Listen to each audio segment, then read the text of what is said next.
వెంకన్న గాని జ్యోత్స్న గారు కానీ వీళ్ళు ఎవరైనా చెప్పగలిగితే వాళ్ళ నాయకులు అందరూ అంగీకరిస్తే ఆయన్ని రాష్ట్ర నాయకుడిని చేసుకోవాలంటే ముఖ్యమంత్రిని చేసుకోవాలంటే ఏమైనా చేసుకోవచ్చు, వాళ్ళ ఇష్టం.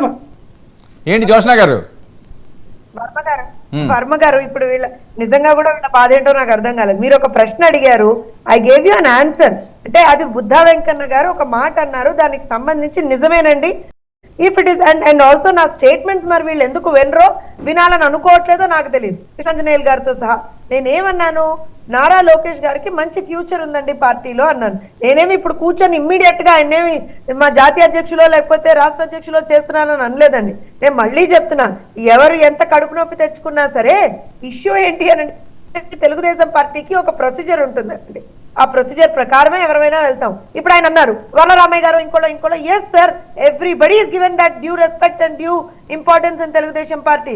వేరే పార్టీలను చూపించండి, ఎక్కడైతే వల్లరామయ్య లాంటి ఒక పెద్ద మనిషినో లేకపోతే ఎంతో అనుభవజ్ఞునో ఏ స్థాయిలో వాళ్ళు పెట్టారో చూపించండి. మరి మా తెలుగుదేశం పార్టీలో ఎంత మంచి పొజిషన్ ఆయనకి ఇచ్చామో కూడా మీరు మాట్లాడాలి.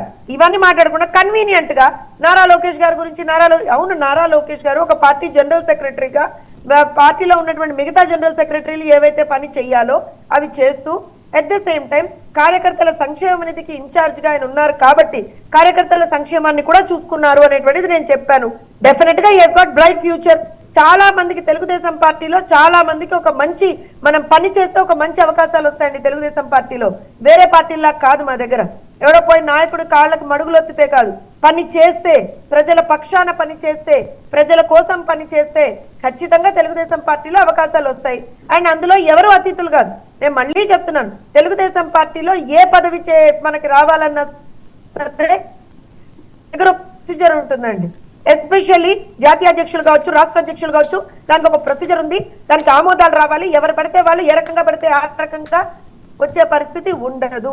The follow A procedure. అది వాళ్ళకి నచ్చినా నచ్చకపోయినా వాళ్ళు నవ్వినా ఏం చేసినా అదే ప్రొసీజర్. ఇంకో క్వశ్చన్, పాపం ఆయన ఏంటో ఇదిగా అసలు ఎక్కడా ప్రచారం చేయలేదు నారా లోకేష్ గారు అన్నారు. మరి పాపం అది ఆయన ఎందుకు కనపడలేదో నాకు తెలియదు. Again selective seeing and selective hearing చేసినప్పుడు నేను చేయలేను. కానీ నారా లోకేష్ గారు తను పోటీ చేస్తున్నటువంటి మంగళగిరితో సహా మిగతా చాలా ప్రాంతాల్లో యువగళం పేరు సభలు పెట్టారు. అక్కడ ఉన్నటువంటి ప్రజలతో మమేకమయ్యారు, మాట్లాడారు.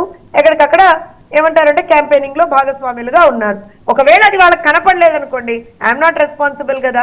ఈవెన్ నాకు తెలిసి ఎన్నికలకి ఒక 2-3 రోజుల ముందర కూడా విజయనగరంలో యువగళం సభ ఒకటి పెట్టామండి.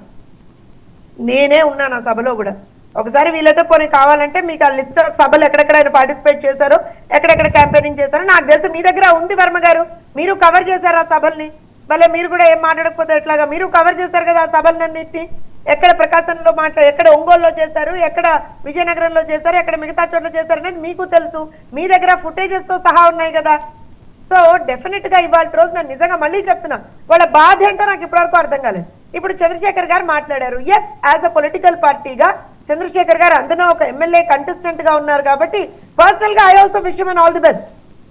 ఖచ్చితంగా విష్ అయితే చేస్తాం కదా. ఎన్నో సంవత్సరాలుగా ఆయన చూస్తున్నటువంటి వ్యక్తులుగా ఖచ్చితంగా ఆల్ ది బెస్ట్ అని చెప్తాం. కానీ సార్ ప్రాబబ్లీ మీరు ఉన్నటువంటి పార్టీ తప్పేమో సార్, ఆ పార్టీ పేరు మీద ఓట్లు పడమేమో అని మేము అనుకుంటున్నాం. I'm sorry, I don't want to demotivate you, but yes. So ఖచ్చితంగా ఇవాళ రోజున ఆయన పార్టీకి సంబంధించి చంద్రశేఖర్ గారు ఎస్ మేము ఇన్ని గెలుస్తామని చెప్తున్నారు. మా పార్టీకి సంబంధించి మా సర్వేలు మాకుంటాయి, మా దగ్గర ఉన్నటువంటి నంబర్స్ మాకుంటాయి, మేము ఇన్ని గెలుస్తామని చెప్తున్నాము. లెట్స్ సీ 4వ తారీఖున ఖచ్చితంగా ఇదే ఛానల్లో కూర్చుంటాం కదా వర్మ గారు, కూర్చోమా ఇదే ఛానల్లో మీరు ఆ రోజు పిలుస్తారు కదా, పిలవకుండా ఉండరుగా. అదే చంద్రశేఖర్ గారిని పిలుస్తారు, అదే కృష్ణాంజనేయులు గారిని పిలుస్తారు, అదే శ్రీనివాస్ అన్నయ్య గారిని పిలుస్తారు, నన్ను పిలుస్తారు, కూర్చోబెడతారు, మాట్లాడతారు. ఏమమ్మా మరి ఆ రోజున మీరు ఇది మాట్లాడారు కదండి, నిజమే కదా, ఇన్ని రిజల్ట్స్ మంచి రిజల్ట్స్ వచ్చాయి కదా జ్యోత్స్న గారు, మరి ఎలా జ్యోత్స్న గారు చాలా కాన్ఫిడెంట్ గా ఉన్నారు జ్యోత్స్న గారు, వైఎస్ఆర్సీపీ పరిస్థితి ఏంటి అని ఆ రోజున మీరే నన్ను అడుగుతారు. చూడండి వర్మ గారు, రాసుకోండి. ఇంకొక విషయం వర్మ గారు ఇంకొక విషయం, మీ వాయిస్ మ్యూట్ లో ఉందండి వర్మ గారు. I think now I'm clear. ఇంకొక విషయం ఏంటంటే ఎన్డీఏ అలయన్స్ కి సంబంధించి అదొక మాట మాట్లాడారు వర్మ గారు. డెఫినెట్ గా ఇవాల్టి రోజున 3 పార్టీలు కలిసి, తెలుగుదేశం, జనసేన, భారతీయ జనతా పార్టీ కలిసి రాష్ట్రంలో ఒక మంచి ప్రభుత్వాన్ని మేము ఏర్పాటు చేయాలి, ప్రభుత్వం ఏర్పాటు చేయాలి. ఎక్కడా కూడా ప్రజలకి ఈ 5 సంవత్సరాలు ఏదైతే వాళ్ళు ఇబ్బందులను అలాంటి ఇబ్బందులు వాళ్ళు ఎదుర్కోకూడదు అనేటువంటి ఒక సత్సంకల్పంతో ముగ్గురం కూడా కలిసి ముందరికి వెళ్ళాం. ముందరికి అదే దిశగా మీరు గమనిస్తే క్యాంపెయినింగ్ తో సహా అటు మోదీ గారు కావచ్చు, పవన్ కళ్యాణ్ గారు కావచ్చు, చంద్రబాబు నాయుడు గారు కావచ్చు, అందరూ కలిసి క్యాంపెయినింగ్ చేశారు. సో ఇక్కడ ఒకవేళ కనుక మీరు ఇందాక పదవుల గురించి మాట్లాడారు, పవన్ కళ్యాణ్ గారికి సంబంధించి ఏదో పదవుల గురించి